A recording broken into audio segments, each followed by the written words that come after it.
Obrigado, senhora presidente, queridos colegas, membros da mesa. Eu queria, antes de iniciar minha fala, queria saudar o nobre colega vereador Bresco, de Nova Petrópolis, vereador do Patriota, querido colega de partido. Seja muito bem-vindo à nossa casa, o senhor e a sua esposa. Gente, eu trago informações de desinformações. Informações atuais, a situação atual que a gente passa. Temos muitas coisas importantes, mas acredito que enquanto não resolvermos aquelas que mais pesam nas ruas da nossa cidade, estado e país, aquelas que mais pesam no pensamento do trabalhador, do produtor, do empresário, eu acredito que não conseguiremos resolver as pautas que seriam a nossa necessidade da nossa cidade. No último dia 26/11 de 2022, o ministro Gilmar Mendes se manifestou por meio de suas redes sociais sobre a tragédia ocorrida em Aracruz, dizendo em suma que tal ato revela as graves consequências da crescente cultura do ódio no país, fomentada por uma política de armamento. Disse ainda o ministro que dar armas à população, além de não resolver os problemas de segurança pública, apenas resulta em mais mortes. Bom, primeiro eu gostaria de registrar os meus sentimentos a todos os familiares das vítimas desse lamentável infortúnio e pedir uma punição exemplar do responsável por esse crime bárbaro. Mas voltando para o post do senhor ministro Gilmar Mendes, é de se lamentar. Primeiro porque gera desinformação, do início ao fim dos escritos. E aí vem o ponto. Enfrentamos nesse momento um Supremo Tribunal Federal que diz defender o país das fake news, que diz defender o povo da desinformação. E Gilmar Mendes traz a desinformação em pessoa, um ministro do Supremo divulgando a desinformação. O post dá a entender que importante que quem esteja acompanhando preste atenção nesse pequeno item. O post de Gilmar Mendes dá a entender que a arma utilizada no crime está relacionada às armas destinadas por lei, ou seja, todas as armas que a gente compra legalmente. O que não é verdadeiro. Um ministro do Supremo transmitindo ao povo desinformação e mentira. Olha onde nós chegamos. E que dizem defender o povo das fake news. A arma utilizada pelo criminoso, um jovem, pertencia ao seu pai, que é policial. E não uma arma comprada legalmente por um cidadão que pegou, foi lá e fez o crime. Não, o pai é policial. E aí eu me refiro ao ponto, independente de governo, de esquerda ou de direita, os policiais irão estar armados para manter a lei e a ordem. E se o filho pegar a arma do policial e fizer o que esse filho fez, matar os colegas na escola, a culpa não é das armas que são vendidas nas lojas para o cidadão de bem. A culpa foi de um pai incompetente e irresponsável que não guardou a arma devidamente onde devia. E esse crime não teria acontecido. Assim, ao contrário da interpretação dada pelo ministro Gilmar Mendes em seu escrito, a arma envolvida no lamentável incidente é legalmente destinada à segurança pública e foi utilizada para final diverso. Ainda em mão inversa ao afirmado pelo furibundo ministro, a flexibilização do acesso das armas aos civis, observados todos os procedimentos, para tanto que, diga-se, não são simples, mas bastante rigorosos. bastante rigorosos e complexos. Foi o que está sendo uma ferramenta importante para a redução da criminalidade. Se não vejamos num gráfico, antes da flexibilização, aí, senhoras e senhores, ó, isso aí é do Senado Federal, tá? Isso quem lança no sistema é o Senado Federal. Antes da flexibilização do presidente Jair Bolsonaro, no ano de 2016, eram 58 mil assassinatos. No ano de 2017, 59 mil assassinatos. Após a flexibilização do presidente Jair Bolsonaro na compra de armas pelo cidadão de bem, no ano de 2019, foram 41,5. No ano de 2021, foi 41 mil. Fontes do site do Senado, para quem quiser se informar. Aqui não se transmite fake news, aqui se traz notícia verdadeira. A redução é significativa. E dessa forma, é lamentável o ministro da mais alta corte do país prorrogar por meio de suas redes sociais interpretações divorciadas da realidade e mentirosas. Considero grave a desordem informacional apresentada pelo ministro Gilmar Mendes. E pergunto, senhoras e senhores, vocês que estão acostumados, que trabalham nos meios de comunicação e que já não sabem mais o que fazer porque a informação só pode ser propagada aquilo que agrada a eles. Eu me refiro à censura, que estão sendo censurados. Eu pergunto, o post do ministro foi retirado contando uma mentira, transmitindo desinformação, ele foi tirado do ar? A sua conta foi suspensa ou foi bloqueada? Não. Sabe por quê?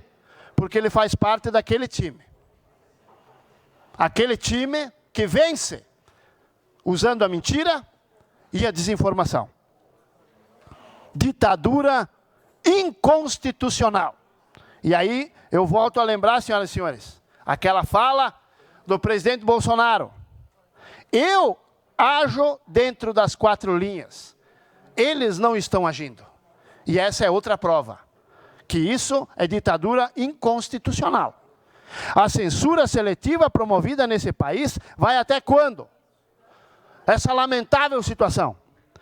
Outro assunto que eu gostaria de abordar, e esse eu tive o prazer de ser entrevistado pela Rádio Espaço, onde eu transmiti aos cidadãos essa triste notícia, porque a gente gostaria de ir lá, transmitir notícias boas para o povo, dar esperança, dar ânimo.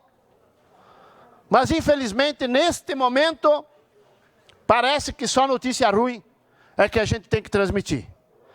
O outro assunto que eu gostaria de abordar diz respeito à recente decisão de outro ministro do Supremo, o senhor Luiz Roberto Barroso, que diz respeito à violação do direito à propriedade privada.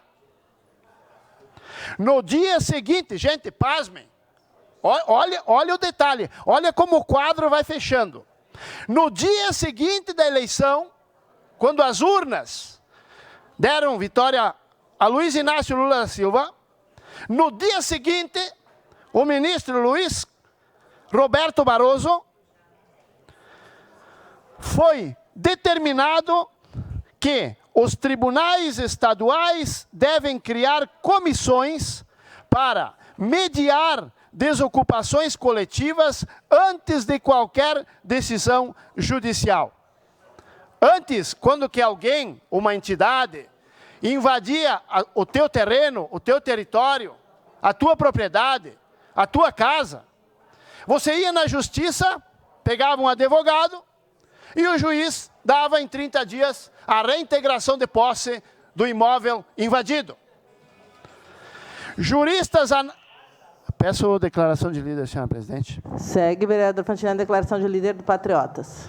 Juristas analisam que essa medida pode adentrar a competência do executivo e tornar mais difícil para o proprietário reaver um imóvel que foi invadido, o que compromete o direito constitucional da propriedade. Mais uma quebra na Constituição. Mais uma quebra na Constituição. Eles estão jogando totalmente fora. Isso porque a decisão do ministro Barroso prevê que as comissões de conflitos fundiários devem realizar inspeções judiciais e audiências de mediação antes de qualquer decisão para desocupação. Disse ainda o ministro que quaisquer medidas administrativas que resultem em remoções também devem ser avisadas previamente e as comunidades afetadas. Ou seja, eu pensei que afetado era aquele que tinha a terra invadida. Agora mudou. Os afetados são aqueles que invadem. As comunidades afetadas devem ser ouvidas. O ladrão tem que ser ouvido. Não o cidadão que foi assaltado. E eles dizem que é constitucional. Com prazo razoável para desocupação e com medidas para o resguardo do direito à moradia. Ora, direito à moradia. Os meus pais trabalharam a vida inteira para comprar um pedaço de terra. Eles tiveram direito à moradia, porque trabalharam. Mas agora aproxima-se uma situação de exceção, aonde quem trabalhou a vida inteira, quem deixou, vereador Velocino, o couro no cabo da enxada, vai ter que dar o que tem para quem nunca fez nada. Isso é o que eles estão pretendendo. Mas como diz o nosso general Hamilton Mourão, comunistas não passarão. O presidente da Comissão de Direito Imobiliário e Condominial da Ordem dos Advogados, olha que até pouco tempo a Ordem dos Advogados se manifestava meio que para a esquerda, né? Agora eles sentiram, porque pegou no deles. Quando toca no deles, eles sentem. Então, o presidente da Comissão de Direito Imobiliário e Condominial da Ordem dos Advogados do Brasil, o senhor Marcílio Mesquita, analisa que essa decisão adentra na competência do Executivo. A responsabilidade de políticas públicas é do Estado. Não cabe ao Judiciário regular casos concretos, mais uma vez quebrando a Constituição. É uma atrás da outra. A decisão invade diretamente a iniciativa privada do direito à propriedade. Ao meu ver, só vai postergar o problema, podendo até evitar que ocorra a desocupação e que o proprietário tenha seu bem de volta. Sugere o jurista que agora, se antes dessa portaria do Barroso, a gente tinha 70% para resgatar um imóvel invadido, agora nós temos 10%. Ou seja, será um calvário para o proprietário conseguir retirar o invasor da sua propriedade. A pergunta que eu faço é: quanto tempo vai demorar o trâmite inventado agora pelo ministro? 6 meses? 1 ano? 2 anos? 3 anos? Será que o proprietário vai conseguir imóvel de volta? Outro ponto que causa bastante preocupação na decisão do ministro Barroso é que vários trechos há referência sobre as desocupações coletivas de imóveis rurais.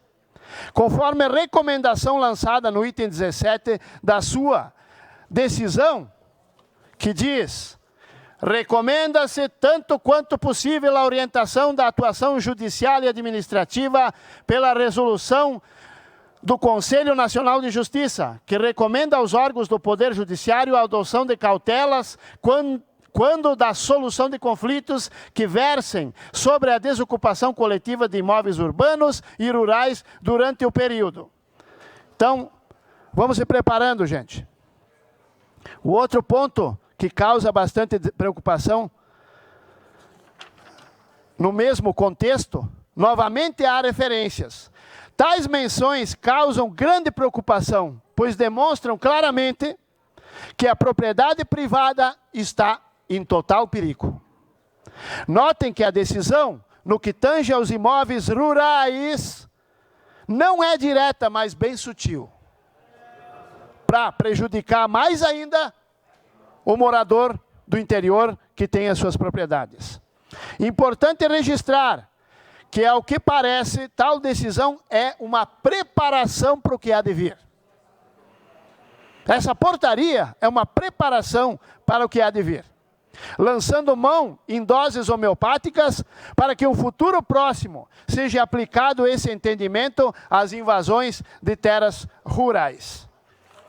Assim, o proprietário terá que se submeter a um verdadeiro calvário para poder ter de volta o que é seu.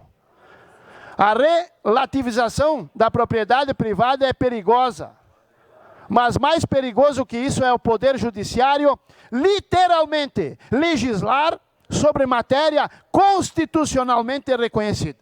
Mais uma quebra da Constituição. Qual seja o direito de propriedade? A decisão do ministro Barroso cria uma série de inovações jurídicas sem base legal pretérita, o que nitidamente não é da sua competência. A usurpação legislativa idealizada pelo STF é extremamente perigosa e ilegal. Gente, vamos cuidar do que é nosso. Eu não posso dizer aqui como, mas vocês sabem. Vamos cuidar do que é nosso. Vamos se preparar para o que há de vir. Porque, como disse o general, não passarão. Então, nós temos que estar preparados. Todo mundo sabe como. E eu quero dizer mais.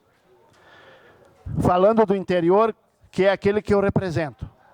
O agricultor, o produtor, o calejado, que se tem um pedaço de terra, tem por quê? Ou ele, ou o pai dele, ou o avô dele, ou o bisavô dele, deixou o couro trabalhando para poder conquistar. É um direito de família. E depois da saída da ex-presidente Dilma, isso eu posso dizer porque eu convivo no local, então é uma mudança que eu sou testemunha.